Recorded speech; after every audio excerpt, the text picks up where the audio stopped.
Bodom Gölü, Finlandiya'nın en kötü şöhrete sahip, çözülememiş cinayetlere ev sahipliği yapmaktadır. Sadece şüphelilerin olduğu ve net bir kanıtın bulunamadığı bu üçlü cinayetlere gelin hep birlikte yakından bakalım. Ben Berkay Atlas. Yeni bir esrarengiz hikaye başlıyor.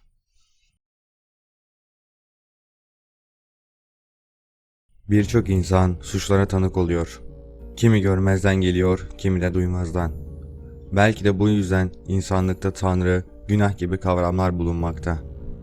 Hemen hemen her suç gizlilik içerisinde gerçekleşir. Fakat suçluların çoğu çok erkenden ortaya çıkar. Bununla birlikte asla çözülemeyen bazı suçlar da vardır. Bodom cinayetleri vakası bu tarz suçların en büyük örneklerinden sadece bir tanesidir. Bodom Gölü cinayetleri 1960 yılında Finlandiya'da meydana gelen birden fazla cinayet vakasıydı.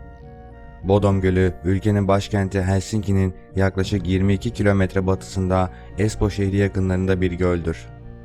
5 Haziran 1960 günü erken saatlerde 4 genç Bodom Gölü kıyılarında kamp yapıyordu. Sabah saat 4 ile 6 arasında kimliği belirsiz kişi veya kişiler 3 kişiyi bıçak ile defalarca bıçakladı ve sert bir cisimle öldürerek 4. kişiyi de yaraladılar. Saldırgandan kurtulan tek isim ise Niels Wilhelm Gustafsson oldu. Gustafsson cinayetlerle ilgili soruşturmaya konu olduğu 2004 yılına kadar hayatına devam etti. Gustafsson cinayetleri işlemekle bile suçlandı ancak 2005 yılının Ekim ayında bölge mahkemesi onu suçsuz buldu. 3 kurbandan ikisi öldürüldükleri sırada 15 yaşındaydı ve 3. kişi Niels Gustafsson 18 yaşındaydı. 3 cinayetin kurbanlarının hepsi bıçaklandı ve dövüldü. Gustafsson ise beyin sarsıntısı geçirdi, çene ve yüz kemikleri kırıldı. Bunun yanı sıra birçok yerinde morluklarla doluydu. Bodom Gölü cinayetlerinden sonra yerel bir çalışma departmanından kaçan Pauli Lauma da dahil olmak üzere bir dizi şüpheli vardı. Lauma da daha sonra gitme mazeretini doğruladı ve cinayet davasından çıkartıldı. Cinayetin bir diğer zanlısı da halihazırda bir dizi şiddet suçunun yanı sıra izinsiz mülke girme suçlarından hüküm giymiş olan Bent'ti. Cinayetleri cezaevinden işlediğini itiraf ettiği iddia edildi. Bent'i suçluluğu konusunda birçok şüphe vardı ancak 1969'da bir mahkum nakil istasyonunda kendini astığından beri gerçek asla öğrenilemedi. Kendini astı diyoruz fakat gerçekten kendi kendine asıp asmadığı hala bilinememekte. Belki de biri gerçeği saklamak için Bent'in ölmesi gerektiğini düşünmüştür. Bir diğer baş şüpheli ise Voldemort'dur. Voldemort, Ottawa'da bir büfe bekçisiydi ve saldırgan davranışları ile bilinmekteydi. Fakat Voldemort da cinayetleri işlediğini itiraf ettikten sonra intihar etti.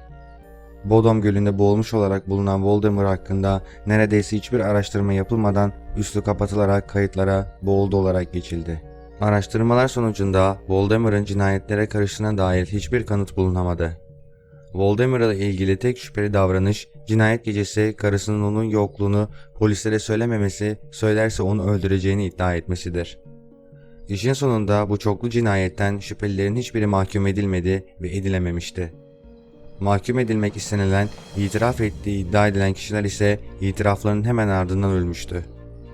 Bir başka şüpheli ise Hans Assmann'dı. KGB casusu ve eski Nazi olduğu iddia edilen Hans, olaylardan bir gün sonra 6 Haziran 1960 günü polisin radarına girmişti. Hans, Helsinki Cerrahi Hastanesi'ne geldi, tırnakları kirden siyahtı ve kıyafetinde kırmızı lekeler bulunmaktaydı. Hastane personeli çok gergin ve saldırgan davrandığını, hatta bazı zamanlar baygınmış gibi davrandığını da söyledi. Polis, kısa bir sorgulama dışında Hans'ın sağlam bir mazereti olduğunu gerekçe göstererek takibi bıraktı. Doktorların elbisedeki lekelerin kan olduğunu iddia etmesine rağmen elbiseler hiçbir adli muayenede götürülmedi. Hans, şüpheli olduğu düşünülen Hans'ın suç mahallinden çıktığını gördüklerini iddia ettiler ve onun tanımını ve resmini her yere yaydılar. Hans tanımamak için bıyıklarını ve uzun sarı saçlarını kesmek zorunda kaldı. Bir başka duruma göre ise Hans daha sonra hipnoz edilmiş ve hipnoz altındayken katil olduğunu doğrulamıştır. Fakat bu da hiçbir şekilde kanıtlanamamıştır. Pek çok kişi Hans'ın siyasi durumundan KGB ajanı olduğunu düşünülmesinden dolayı bunlara maruz kaldığını da söylemektedir. Hans müfettişlere daha ileri teknoloji çıktığını ve buldukları ayakkabılardaki kan kalıntılarının yeniden incelenmesini istedi. Dava yeniden açılmaya hazırlanırken aniden ortaya çıkan ve o gün orada kamp yaptığını iddia eden bir kadının ifadesi de ortaya çıktı.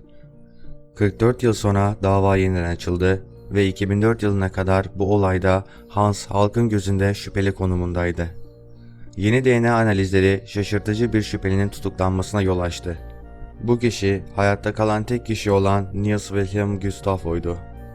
Niels o güne kadar normal bir hayat sürmüştü ama şimdi herkesi şaşırtacak şekilde davada baş şüpheli haline geldi ve ardından da suçlandı.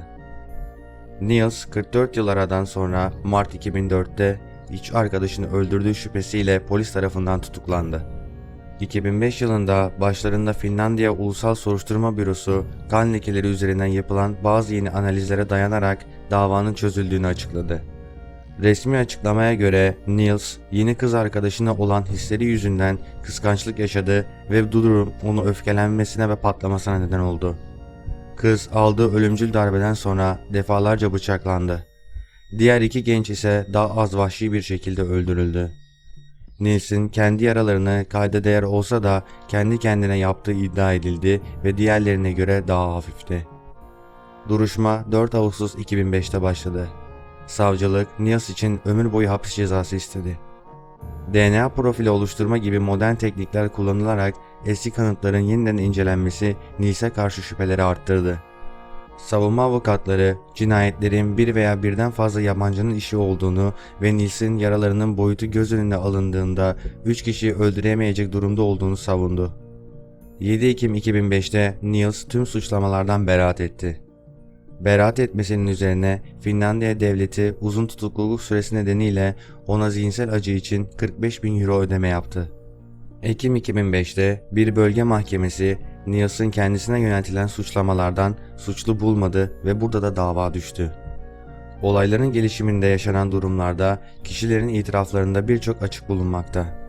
Polislerin işin içinde olduğu bile zaman zaman dinlendirilmekte. Fakat gerçek yıllardır olduğu gibi hala gizeminde korumaktadır. Videoyu beğendiyseniz kanala abone olmayı ve bildirim çanını açmayı unutmayın.